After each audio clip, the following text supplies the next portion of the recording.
Welcome to Pop Syllabus. I'm your host, Christiana in Backway Medina. So we're going to do something I've wanted to do for a while, deconstruct magazines. And I think a lot about who still reads magazines, right? And I think there's two categories of people. You have this very sophisticated woman who perhaps lives on the Upper West Side, went to some liberal arts college. You know, she can tell you the notes in whatever wine she's drinking, has 2.5 kids, holidays in the south of France, and she wants to keep print alive. She reads the New Yorker, the print version. She buys hardback books. She also buys magazines, right? So that's the one type of person who buys magazines as a mark of their sophistication. Then there's the other magazine customer. Mind you, this is all my speculation. I don't know, I haven't done any research on it. This is just what I feel in my gut, in my spirit. This is what God's telling me. Then the other type of person who buys a magazine is a mother who lives in middle America, middle England, a place that you would only go to if you had to or you were forced to be there. She has 3.5 kids. She has kids that she loves, but she doesn't like. And she has a husband that she likes and used to love. And she's in, I don't know, the aisle at Target, and she's thinking about what the wine she's going to drink when she gets home. And she looks at the cashier, behind the cashier, and she sees all these magazines, and she starts to pick up the magazines because she's going to get home and she's going to drink her sorrows while going through magazines and looking at people that get to live a life she'll never live. Those are the two groups of people that buy magazines. And they're all women. They're like she-hers for the most part. And they're the reason magazines are still alive.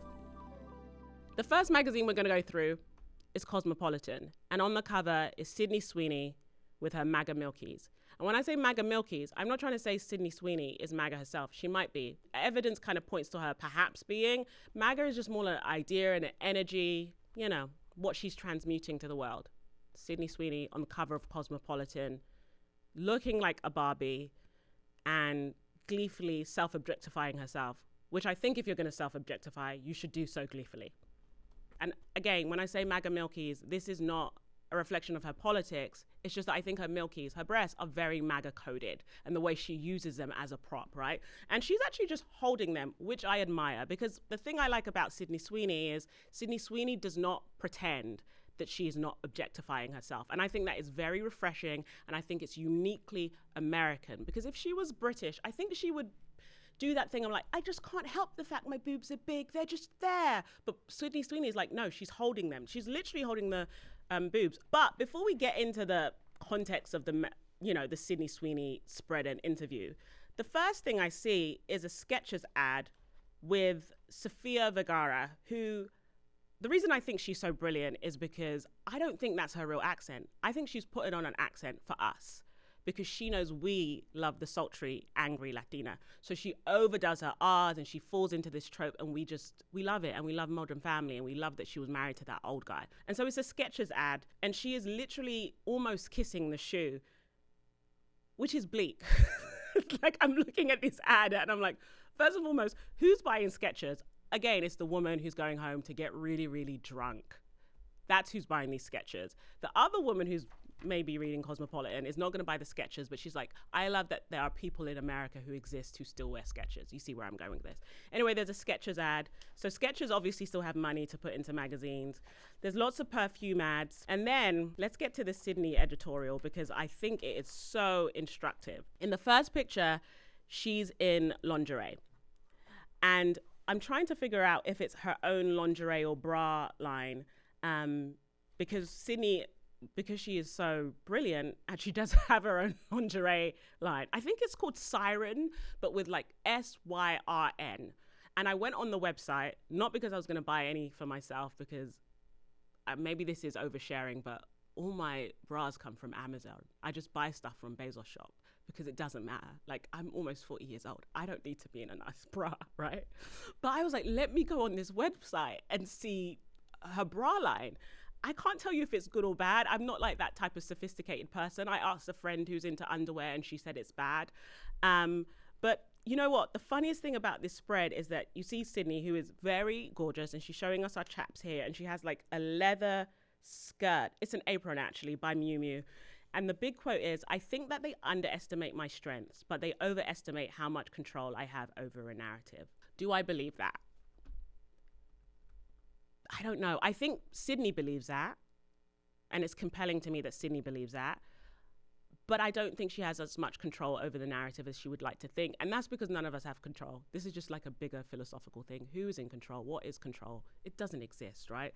But I like that that's what she believes, because it tells me that in terms of Sydney Sweeney as a emerging pop culture icon, is that she is very intentional, and that her being in a leather apron showing her bum, she's doing it on purpose, which is refreshing, because you don't want a woman in a leather apron showing her bum because she feels compelled to do so, because that kind of gets into trafficking world and gets really depressing. And 20 years from now, we have to see this depressing documentary about how she was exploited.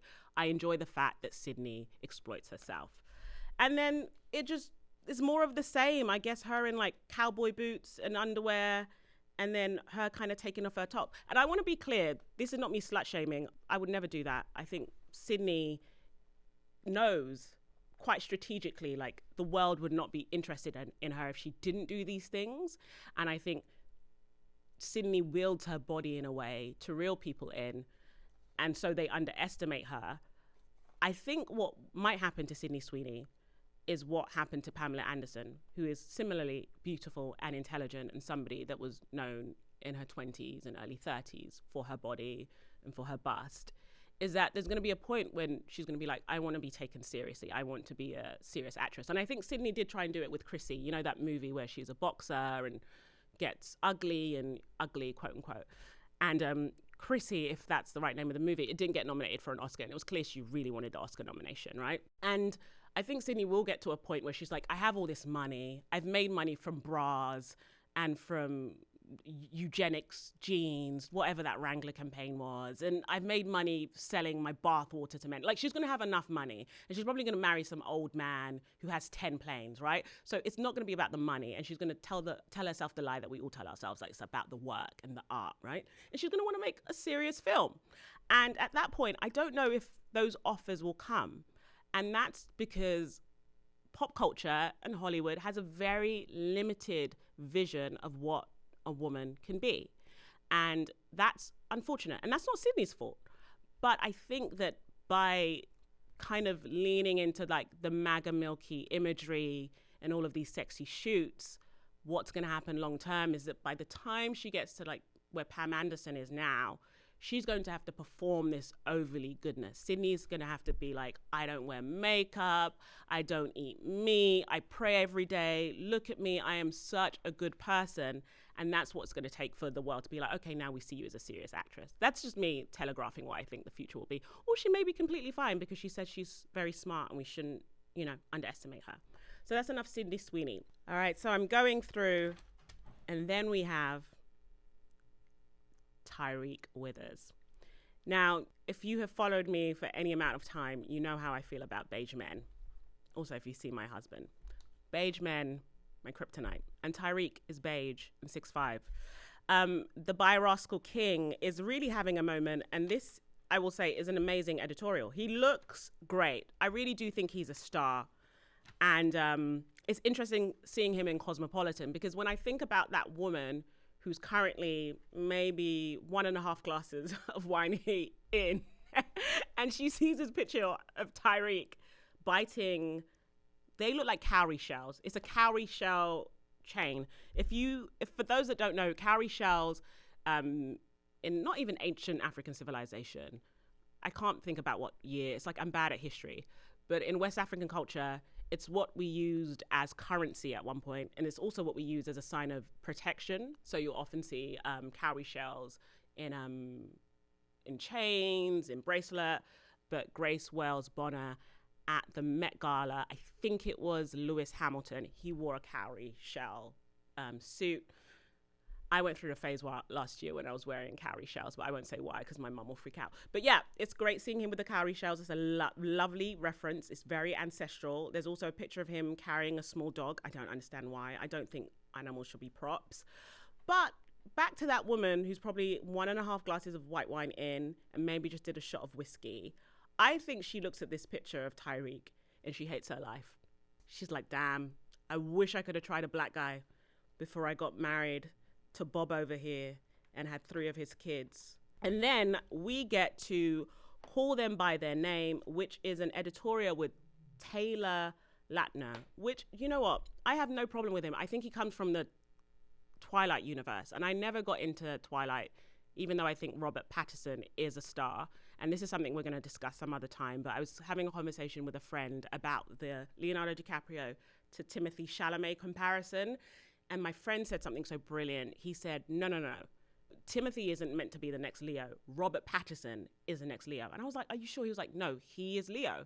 And he is Leo because he had Twilight. And Twilight is the equivalent of like Titanic and Romeo and Juliet. He was like, Robert Pattinson is a heartthrob. And now he's doing the art house route, which Leo also did. And then he's going to come back. And he can also play Batman, which is like a blockbuster. And then he's going to come back and he's going to win the Oscar. So that's my friend's theory. But getting back to Taylor, who is from the Twilight universe, he married a woman named Taylor. So now they both have the same name, which I find somewhat disturbing. But if you're into that, you're into that. I just think it's very strange to want to be with someone who has the same name as you. It feels like name incest, if name incest is a thing. I don't think it's a thing. I'm not saying it's a thing. I'm not judging. I'm not kink shaming. But I just have a lot of questions about not just dating someone with your name, but marrying someone with your name. And then she also changed her name to his last name. So they both have the same name, like Taylor Lautner. I think I'm saying it in the right way.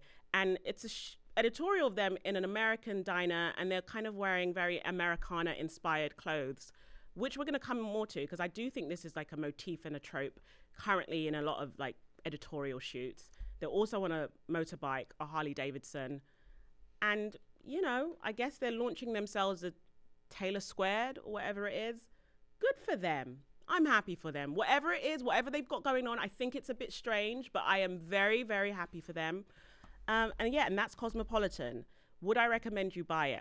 I think for the Tyriq Withers photos, and then for seeing this Sydney picture on the front is pretty outrageous, by the way. Like, I could not have this in my house in front of my children, only because it's just crazy. She's actually just like holding them up there, and I'm no prude, but it's just like, it's actually crazy. Buy it. Just buy it to see Tyriq and Sydney, because Sydney is a star. Speaking of Americana and iconography, look at this. Vanity Fair, Teyana Taylor. She is not even channeling, it's just costume. She's dressed up as Lady Liberty. I know for a fact that the dress is by Ralph Lauren, but the stylists actually they made it look messier, which I think is a commentary on America itself right now. And the headpiece, which is gorgeous, is by Vogue. And the thing is, why I do like to speak about Teyana, if you follow me on Substack, you know that I believe that the body coming and the body here now is the sculpt. Like with the rise of GLP-1s, it's not enough to be skinny, because skinny has essentially been democratized, right? In order to be skinny, you just need to be able to afford it. Whereas before, if a woman is skinny, you know, she has the kind of, I don't know, enough damage to be able to starve herself, or she can lie to you and be like, my body's just like this, right? So there was some level of status to being skinny. And because that status is diminishing, my theory is this, that we're going to have this thing called the sculpt, which is like you are super tiny, but then you also have the traits of like perky boobs and ripped arms and a really tiny waist. And it's a body that looks very natural, this sculpted body. It looks like you worked for it, but you don't know it's been assembled by a team. And Teyana, to me, is completely sculpt. This is what sculpt is. And so you're seeing here on the front, dressed as Lady Liberty. And what's interesting to me is that, this is why maybe we should buy magazines, because one of the first editorial shoots that you come across in this issue of the magazine is this one, which went very viral.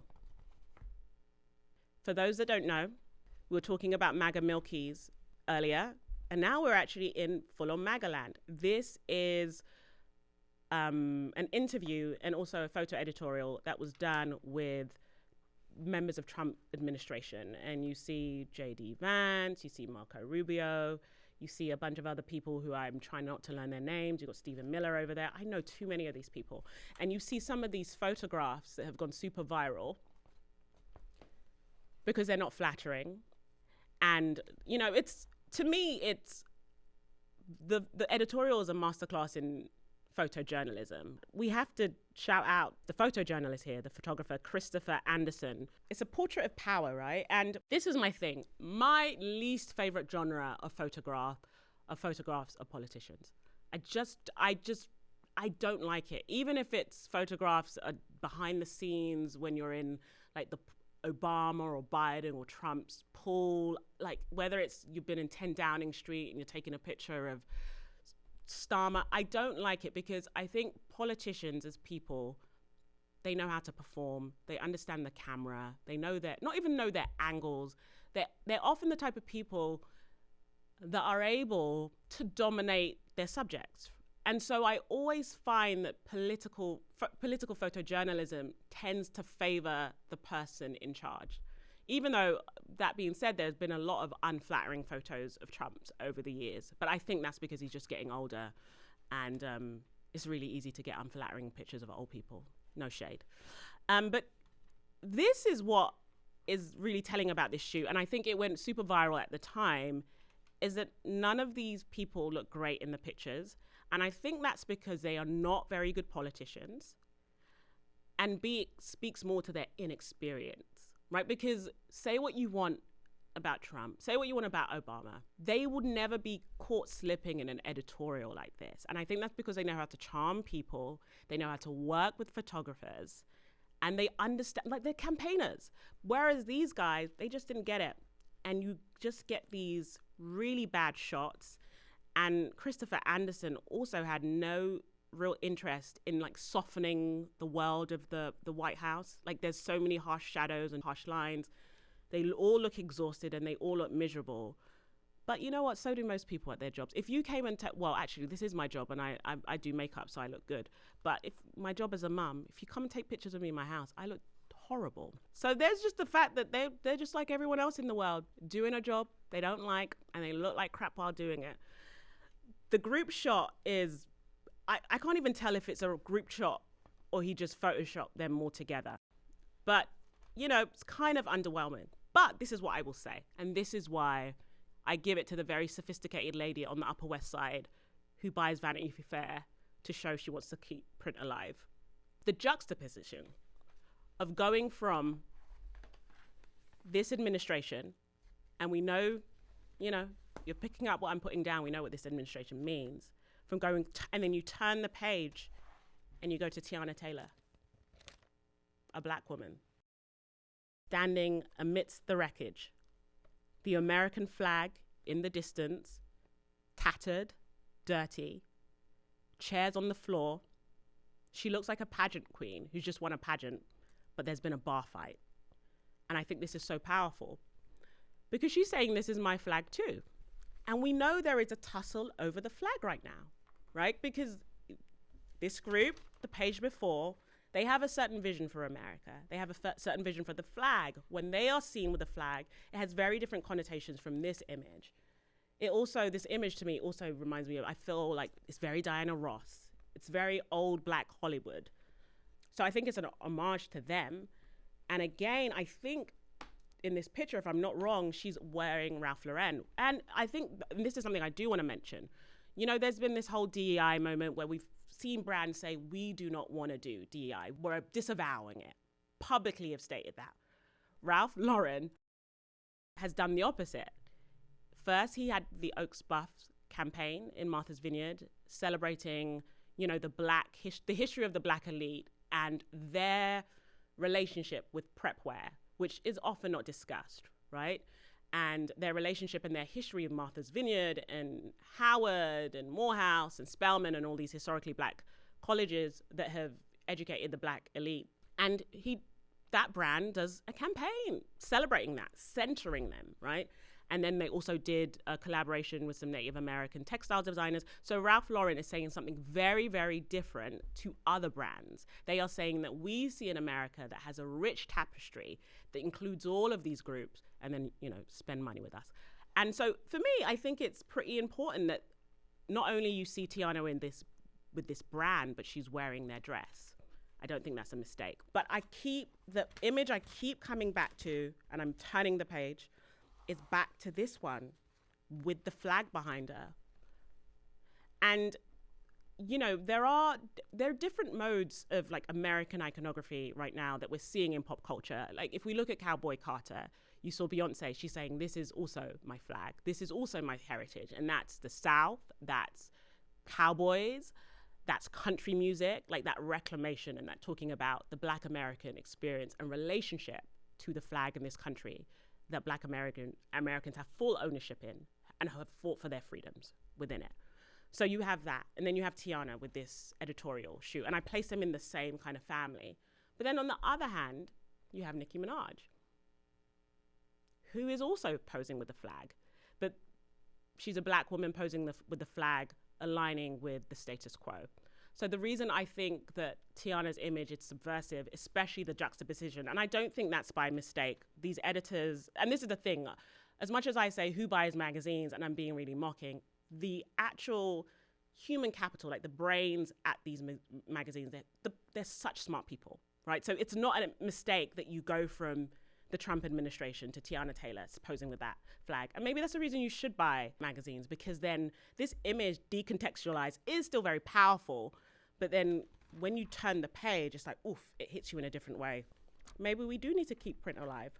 But yeah, it's something I think we should keep our eye on at Pop Syllabus, on the ways that not just Black folk, but minorities are also saying, reclaiming the flag. And we saw it at Bad Bunny at the Super Bowl, where the US flag was there, the light-skinned Puerto Rican flag was there, and then there were all the other flags. And I think Belize got missed out, right? And the Belizeans were upset. But yeah, that's what's in Vanity Fair. Okay, look who we got. Doja Cat with Vogue. You know what? Doja Cat is one of these people that I'm almost afraid to discuss her. Because she doesn't like, I mean, I think she likes the spoils of fame, but she just doesn't have much patience for commentary. But it's Doja Cat for Vogue, April edition. I think it's US Vogue. This is shocking because US Vogue, I just find it really disappointing. I'm going to be honest with you. And I don't think that's because of Anna Wintour. I think Anna Wintour is just like, we have to make a product that sells ads to people in middle America, to the mum in Kansas who's going to drink, who's now on her third glass of wine, right? Or whoever it is. I don't know who the Vogue buyer is, but the ads are like very expensive. It's like Scarlett Johansson with a Prada bag, and it's Michael Kors. It's all of this stuff that is Van Cleef. So Chloe allegedly is the editor at American Vogue, but I'm just like, is it a bit like, you know, when dictators say, oh, I'm no longer president, I'm prime minister, but they're still telling the president what to do. Like, I don't know what that arrangement is, but, you know, we'll see. And, you know, there are a lot of ads here, like a lot of ads.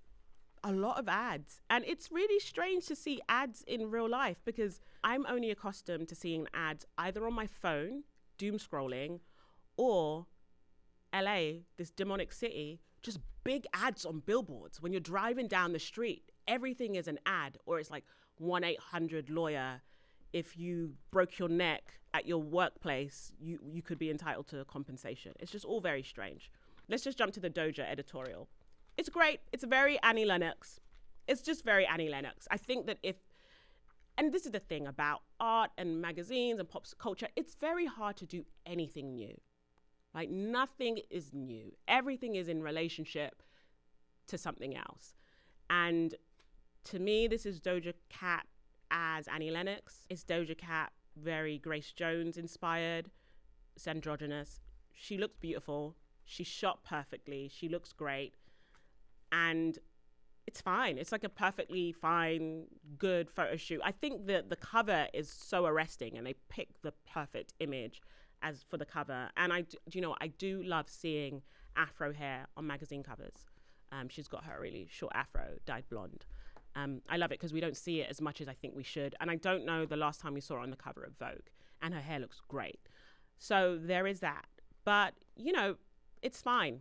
It's fine. She looks great. But I want to speak about something else. This is another one of my predictions come to life. So my Desi brothers and sisters, they all know that I constantly talk about India's influence on pop culture and the fact that it's a very, I don't want to get into it because it's very, I have written a longer essay on this, right? About the ways that India as a country and a cultural force influences so much of the current wellness movement, our beauty culture, and fashion. For whatever reason, racism, we don't give India and Indians their credit, right? So let's say, for instance, yoga, you'll go to a yoga studio and it's completely stripped and I'd say defanged of its like spiritual and cultural connection. And you think it's just poses and you don't know this is an ancient tradition that has come from a place and a people, right? So we say yoga. And why are you having turmeric lattes? And I could go on and on and on about like the Indian influence on the current like wellness movement. And then we have the Indian influence on fashion and beauty. I think it's beauty, I feel it a lot. And I think that it influenced like beauty ideals. In the 90s, a lot of Indian women started winning like Miss World, Miss Universe. Some of those women crossed over to being stars in the West. Priyanka Chopra comes to mind, but others like got L'Oreal endorsements, et cetera, et cetera. And I think because of, if you look at the phenotype of the Indian women that won these contests, they look clearly Indian, but there's also like an ambiguity to them, which we can get into colorism and featureism of it all some other time, right? But what that did, that created space for like what leads to like Kim Kardashian and co, like this kind of ambiguous, dark-haired, dark-eyed beauty. And, you know, that I think India's hugely influential in that. India and eyebrows, like how we do our eyebrows, the spread of threading from like South Asia to, you know, the West. Anyway, I'm getting off track. But I think India ebbs and flows in terms of its influence in pop culture and, you know, sometimes it's clothing, sometimes it's music, ebbs and flows. But I believe that India's on the cusp of another moment. And I think nothing epitomizes it more than, I hope I say her name right, Bhavitha Mandava in Versace here, who's got a kind of remarkable story. I heard, I don't know, because sometimes they make up these stories, but they say she was scouted on the subway or on the street, and she's currently the muse of the new house of Chanel. I do think she was scouted on the subway because this editorial speaks to that. She's on the subway now. And she's a young Indian woman who lives in New York now, who is there for college, who is now the girl in the modeling world. Like, she is the muse of the current house of Chanel. And I think that is very interesting. It's something I'm going to keep watching, because sometimes it's just like you allow one brown girl in the moment, but I think there'll be more. She was also on the cover of UK Vogue recently. She was not the first. They misattributed it to her as the first, but she was not the first. But I think her being in this issue of Vogue is like, of course, Chloe or Anna, whichever one of them made the decision, their fingers are on the pulse. But I think that tells us something about where the new models are going to come from. And I think, and this is my big prediction, that the world is due an Indian pop star. Now, if she will be somebody of like a non-resident Indian, I don't know, or she'll be an India from India, I can't say. My suspicion is she may be an Indian from India, because like if you look at Bhavitha, she's an Indian from India who just happened to live in the West. But if you look at like the kind of pop stars that have come from the African continent, you've had Tyler, who's a South African from South Africa. You've had Thames, a Nigerian from Nigeria. I think the world is very much into people from the region itself going global, like Bad Bunny, for instance. But you never know. Who knows? But yeah, that's my prediction, Indian pop star. And because I don't completely hate men, I just hate them a lot, I want to know what's going on in the men's world. Men's health. We have Jelly Roll on the front. Now, Jelly Roll, I have so many thoughts on Jelly Roll. Used to follow his wife, I think her name is Bunny, on Instagram. I get in the weirdest parts of white people internet. But, you know, I was living in his wife's Instagram world for the longest time. I really like her. The fans did not like her. They did not trust her. They used to say she was too pretty for him, which I disagree with. But I used to follow his wife a lot. I followed Bunny more than I follow Jelly Roll. I still don't follow Jelly Roll. Jelly Roll is one of these very interesting public figures because he is harnessing different energies, different world. I think he is MAGA coded in the sense that, and I can't speak to his personal politics. Mind you, whenever I say MAGA, I'm not talking about how people vote. I'm just talking about who their fan base might be and what energy they transmute. Jelly Roll is this kind of guy who, he has a very compelling story, a history of like, I think addiction, and he's overcome all of these things. He's got all the tattoos, but he talks about God a lot. And he's had a bunch of hits, and he's one of these people that has managed to cross over. I think the cost that comes with crossing over into the mainstream, and this happens for everyone, regardless of genre, is that you almost have to not abandon your core fan base, but you have to distance yourself slightly while simultaneously still appealing to them. And I think that's what he's struggling with now. Now, Jelly Roll is on the cover of Men's Health. He's lost a lot of weight, right? That's it in a nutshell. How did he do it? I don't know. Is he on the shop? Maybe. I don't know. I would need to investigate some more. But I think either he is 275 pounds or he's lost 275 pounds. I really couldn't tell you. What I do think is depressing, and far be it for me to you know, be all up in men's business, but I think 5 years ago this wouldn't happen, like just saying what the weight is. I think 5 years ago we were in a much healthier place about not body image for men. That's wrong, because we did have the whole Marvel phase and people getting super, super ripped, and you were clearly on steroids and you're clearly starving yourself, right? But there's just something to seeing the number here, and just it's about weight. And I don't know, I haven't read the article, so I can't speak to it, but he has lost a tremendous amount of weight, and the editorial is just here to show how slim he is, how ripped he's getting. There's kind of like, it's not a before and after, but you have a page here where you see the new version of Jelly Roll, and then they also have pictures of how he looked before. You guys can go back and listen to our Looks Maxing episode. But this does make me think of Looks Maxing, right? Because we do know one of the tenets relates to weight. And it's just bizarre to me that a country rap star would even fall into that category, because he got so famous at the weight he was at.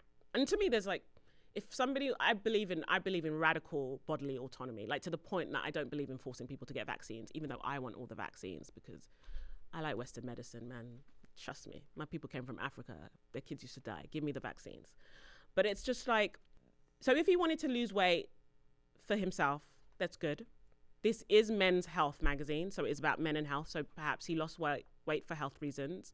There's a quote here in yellow and black that says, "It was never-ending sadness and anger. I was a prisoner to my own body, dude. Wiping my ass was a problem," which is not fun. Everyone wants to be able to wipe their own ass. So he had reasons for losing weight, but it's just, I just find it strange that a country rap star feels the need to like announce it in a fashion kind of editorial thing. And I just think that just speaks to these ever encroaching and broadening beauty standards that ultimately impact men. Because my point is that he got famous being the way he is. He was talented. He made it, right? And sure, he had reasons, like health reasons for wanting to shed the pounds.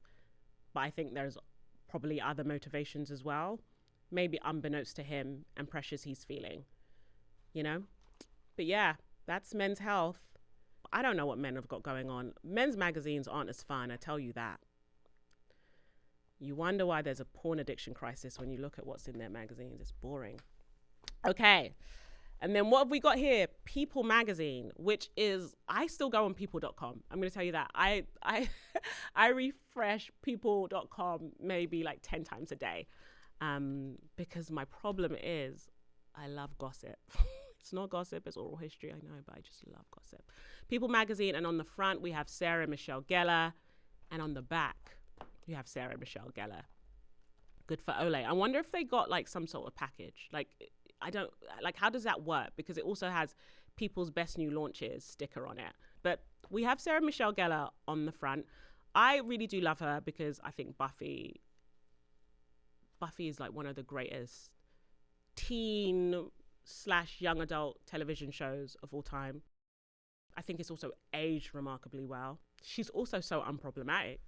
Top 10 white women. Sarah Michelle Gellar, top 10. And she's not slipping out of it. And she's never had any like real scandal. If she has, I've forgotten it. But she's never like, she hasn't got old racist tweets.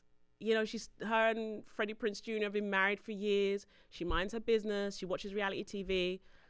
You know, I love it. So this is the thing about People magazine. And People magazine is kind of like, the thing I love about it, it's almost like it's a time capsule in the short term and in the long term sense. Let me land.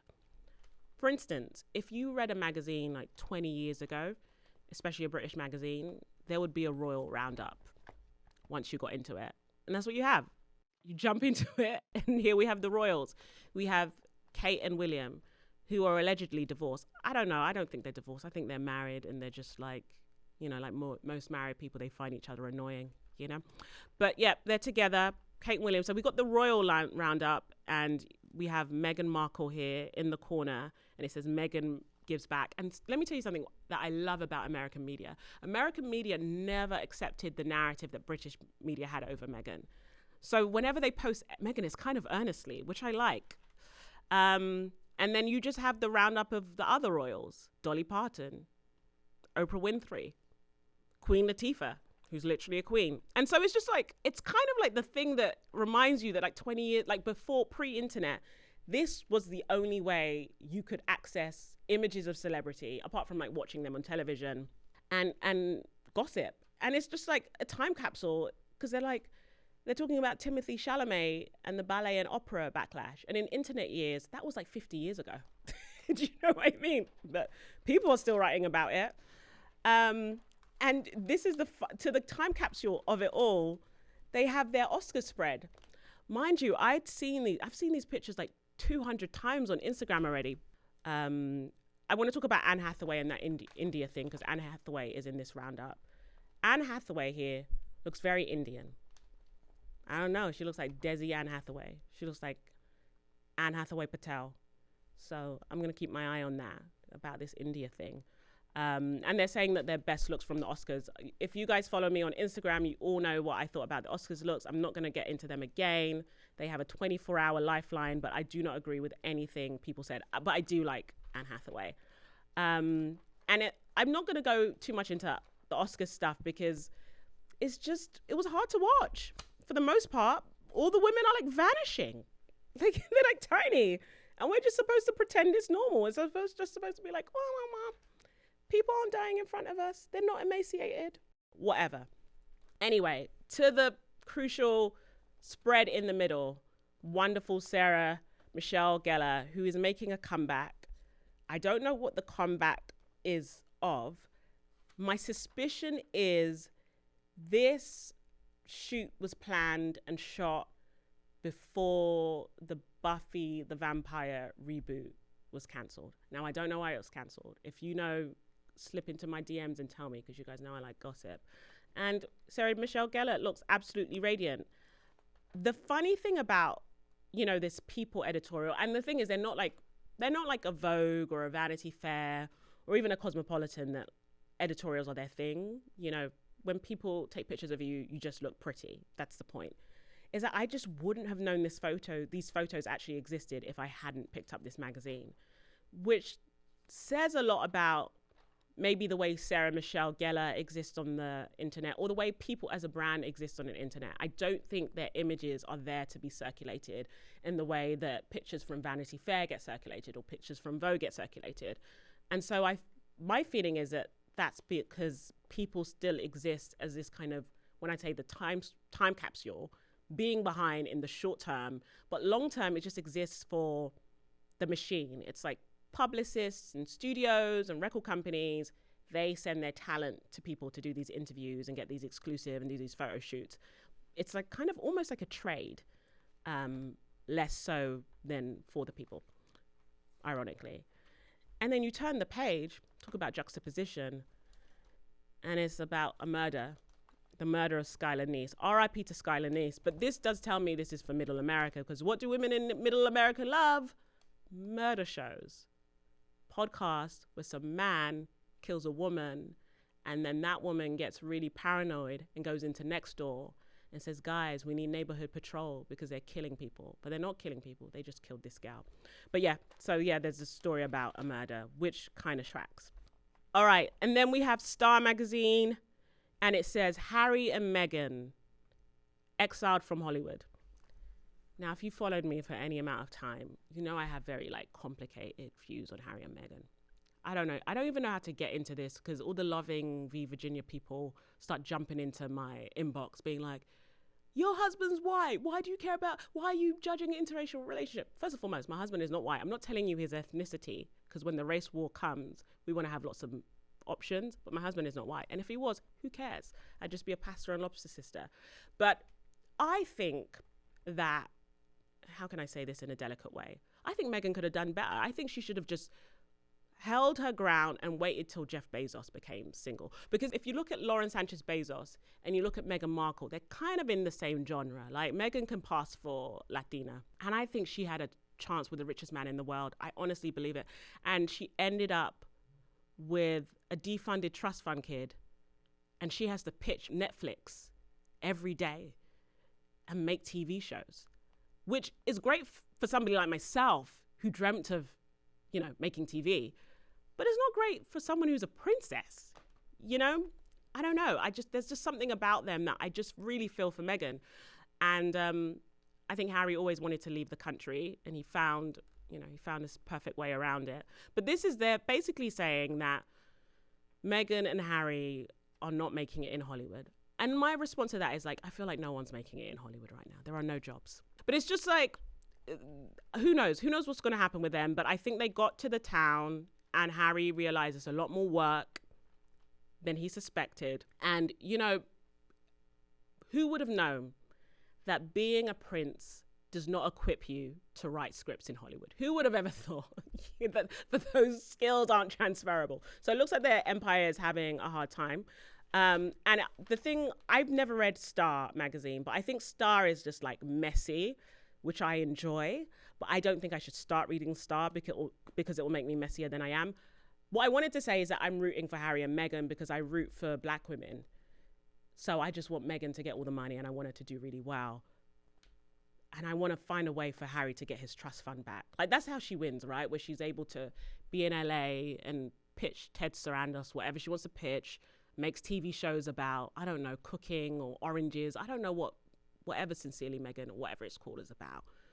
And then she also gets to live off the Duchy of Cornwall, which would be my personal dream. Who doesn't want to live off English taxpayers' money? And then you go more into Star and it's just gossip. Some of it's very sordid and some of it is about Taylor Frankie Paul, we see here, who has just been dismissed from the Bachelorette. But do you know what I'm thinking? That woman drinking her 5th glass of wine right now, this is the magazine she really has. This is what she has fun over, because this woman kind of lives on the part of Instagram that is all about food dyes and this is what you should avoid giving your kids. Her Instagram timeline is not like ours. Ours is fun. We get memes, we get yappers, we get celebrity gossip. She doesn't get all of that. She just gets conspiracies, right? She thinks her child has autism because she gave the child Coca-Cola when they were 6 months old, right? So it's that woman does not know that Zendaya may have got married, right? So this magazine, this is where she is really having fun. And she's just wow, Miss Popular with this Birkin. And wow, another Duggar has been arrested for child molestation. It's almost like homeschooling 20 kids is a bad idea. It's just, that's what Star Magazine is for. So if I had to recommend a magazine to buy for you guys, I would say Star Magazine. And I will also say this, Star Magazine is pretty diverse. Look at that. You've got Coleman Domingo, you've got Tracy Ellis Ross, you've got Katy Perry, who's an astronaut. This may be my favorite of the bunch. So that's it, my first solo episode. If you didn't like it, don't tell me.